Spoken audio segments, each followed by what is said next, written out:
হরে কৃষ্ণ বন্ধুরা, আপনাদের সকলকে জানাই অনেক অনেক জন্মাষ্টমীর শুভেচ্ছা। বড়দের প্রণাম আর ছোটদের অনেক ভালোবাসা। আমি পঞ্চামৃত দিয়ে প্রভুকে কিভাবে স্নান করালাম আপনারা দেখুন। এক্ষেত্রে আছে দুধ, দই, মধু, ঘি, মাখন দিয়ে আমি প্রভুকে স্নান করাচ্ছি।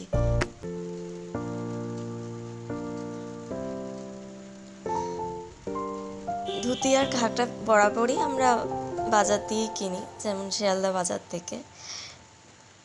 আমাদের এখানে শিয়ালদা বাজারটাই হচ্ছে সবচেয়ে বড় মার্কেট। এই ধুতিটা কিনেছিলাম জন্মাষ্টমীর জন্য, আর এইটা দুটোই কিনেছিলাম জন্মাষ্টমীর জন্য। কোনটা পরাবো ডিসাইড না করতে পেরে ব্লুটা পরিয়েছি, ওইটা অন্য কোনো পুজোতে পরিয়েছিলাম। দেখুন, সুসজ্জিত হয়ে গেল আমার প্রভু আর রাধারানী। আমার ভিডিও আপনাদের কেমন লাগে অবশ্যই